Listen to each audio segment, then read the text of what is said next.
After Magnus decided to join forces with the War Master in the Siege of Terror, the Thousand Sons' fate was sealed with servitude to the forces of chaos. As they fell deeper into the powers of evil, they began to believe in their own lies and deception, convincing themselves that instead of them being used as puppets, they were actually in control of their own destiny. How wrong they were. The cursed Brotherhood have adorned themselves in white power armour, a symbol to their brother traitor legions of their own enlightenment. So, this week it's the traitorous Thousand Sons army that I started collecting straight after my 21st birthday, actually. It's sort of a special army for me, really. I was given, from my work colleagues at the time, I was given a birthday present, and that was Magnus the Red, the Demon Primarch version. A model that I had not actually considered because it came out the week before my birthday, and it was actually bought for a surprise for me. So I managed to get the Demon Primarch model for this army, and it was at the time when there was new Rubric Marines and new Scarab Occult Terminators, so new sculpts and in plastic for an army that I hadn't really considered. Now, I knew a couple of people from my local games workshop that were Thousand Sons players, and there was always the forever old meme that was Magnus did nothing wrong and stuff. And while that was true, sort of that a lot of people used that meme, I never really bothered with looking at this army because so many people already played it. So when Magnus the Red came out, I was gifted it, as I say, and that sort of started this journey into the Thousand Sons. Now, I do believe the Burning of Prospero box had already come out, so I did have the plastic Ahriman model, but I hadn't painted it, so I think it was when sort of Magnus was given to me, and sort of I got a couple of boxes of Rubric Marines that I actually decided to paint up Ahriman as well. Now, I used a paint scheme of brilliant white. I used a white scheme for my Thousand Sons, as I say in the intro, for showing off their enlightenment, the fact that they were the enlightened legion by sort of Magnus making a deal with Tzeentch and stuff, and knowing all these different possibilities and these different futures that can take place in this universe. So I chose white with the classic Thousand Sons blue cloaks and sort of cloth when it wasn't white kind of thing. So yeah, that was the secondary colour, and I think it looked quite nice, sort of something a bit different. There was when I used to work at Warhammer Tottenham Court Road, there was a player who played Sisters of Battle with a brilliant white, and it was such an awesome army to see on the tabletop because it was quite a refreshing colour scheme to be able to see this white set of miniatures played on a tabletop when everything's sort of grimdark and a bit more sort of darker, like dark greens for the Dark Angels and blues and stuff for Ultramarines and things like that. So it was actually quite a sort of a nice refreshing army, and I decided that actually I would put a backstory behind that, and the backstory being obviously their own enlightenment, that sort of Magnus had made a deal with Tzeentch and took it from there. So I was actually quite pleased that I sort of took this chance to go into a white scheme. I think a lot of painters and a lot of people out there will know it's a very tough scheme, so I don't think I will do another army in this style of white. Now, at the time I wasn't the best painter, I was sort of average, I suppose, so it was quite nice that I sort of tried it, but I think just the amount of coats and sort of thinning down the ceramite white at the time, I think it's now Corax white you can get, but sort of thinning it down and actually having sort of smooth surfaces, it sort of broke me after a while, I think. Now, in this army, I started with 20 Rubric Marines and 5 Scarab Occult. I still have all those models, but I didn't actually add any to the Scarab Occult. Now, I enjoyed painting them, but I didn't actually get much use out of them in game, and a lot of people say they work better in bigger units, and Terminators are always the case of using bigger units to actually play games, sort of they're more survivable. So I said that I would get some more, but I never really did, because I sort of looked elsewhere in the sort of infantry side of things.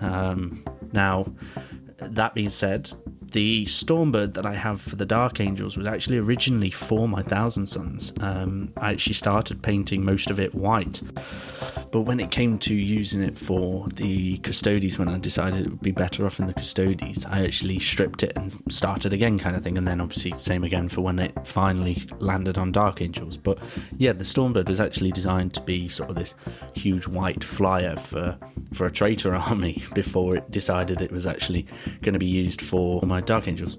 Now, for the rules of the 8th edition Stormbird, you could actually fit inside 50 tactical marines, space marines. So, of course, naturally, being the player that I am, I decided I was going to put in 50 Flamer rubric marines so that I could basically stand them out of this, or get them out of this Stormbird, and toast anything that I came into contact with. Now, I never actually finally got to play with that list due to obviously it being taken away and used for something else, but that was the plan. And I do actually have the 50 rubric marines in on sprues, sort of some of them built. I think I've got 30 built and 25 painted, so I'm halfway there. But yeah, the rubric marines never actually managed to be fully done before the Stormbird disappeared, so I do still have a lot of rubric marines.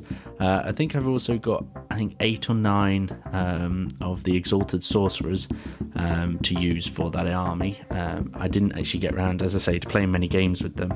I think I played one game that was of note, really, where I used 3 Vindicators, 3 Rhinos and 2 Predators that I had for the army, and I've still got all of those apart from the Vindicators. The Vindicators actually were then the basis of getting converted up for the Dark Angels as well. So you can see that the theme here. I actually pinch and stole a lot from armies that I'd already got to make the Dark Angels what they are. So with the Deodeo coming from the Night Lords, the Stormbird, and the Vindicators coming from the Thousand Sons. But yeah, I think I should have bought shares in stripping fluids and stuff to be able to sort of make a little bit of money back on stuff when I've stripped it to start again on for projects that I changed my mind on. So yeah, the Thousand Sons were a lot of fun to paint up, and while it was sort of a little passion project for quite a while, it didn't actually develop into anything sort of large enough to be sort of in the thousands and thousands of points. I think it's roughly standing at about 2,000 points worth of stuff. Maybe not even that, to be fair, but well, to be fair, you can use the demons, the Lords of Change, the Screamers and things like that. So actually maybe there are a few thousand points worth of Thousand Sons here. Now the Lords of Change, I will mention them. I mentioned them in the Demons of the Ruinstorm podcast a while back, but the demons, the Lords of Change, and the Flamers, the Exalted Flamers, I actually painted fully with contrast, sort of wet blending, because the contrast paints I think are great for painting Tzeentch stuff, with it being sort of able to be wet blended quite nicely. So I took full advantage of doing the Lords of Change and the Flamers with a wet blending style, sort of using different shades of blue and making Kairos a little bit darker, as he's the named Lord of Change. So yeah, the wet blending really helped paint up an army that I was sort of a little bit nervous and apprehensive to start painting because of sort of skill needed to be able to paint something quite amazing. Now, with the models that I actually used for this traitor Thousand Sons army, I wanted to get Ahriman in all his forms, which meant getting the old metal version of him, which I actually was lucky to find one on eBay for quite sort of a cheap price, for the fact that he's sort of a metal out of production model. So I do have the 3 incarnations of Ahriman, the original sort of metal one, the 30k version from the Burning of Prospero, and then the 40k version. Now the 40k version is my least favourite, just purely because I don't use the discs, the flying discs, so there's already a bit in there that I'm not going to use. He's a bit beefier than I would always pictured Ahriman from the stories, from the Horus Heresy books.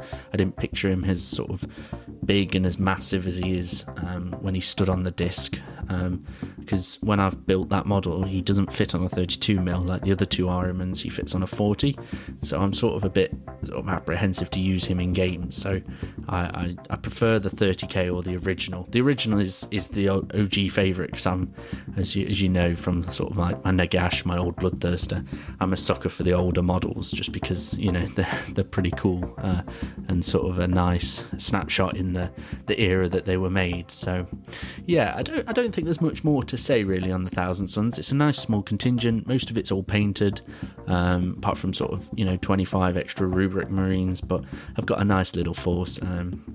Like many of the armies, they started out as a sort of a free model was given to me, or a birthday present, or, you know, a Zone Mortalis challenge when I did the 30 power level armies for Zone Mortalis. So yeah, it's nice that I've got an army that I could use if we decided to play, you know, a smaller game of Zone Mortalis. I've got sort of a traitor Thousand Sons, but I think if I was to play Zone Mortalis, I'd probably use my Loyalist Thousand Sons, because I just much prefer how they're painted, and they were painted sort of 2021, so a few years after the traitor ones were actually painted. So yeah, I think that's pretty much everything for this week's episode. So yeah, thank you very much for listening, and take care.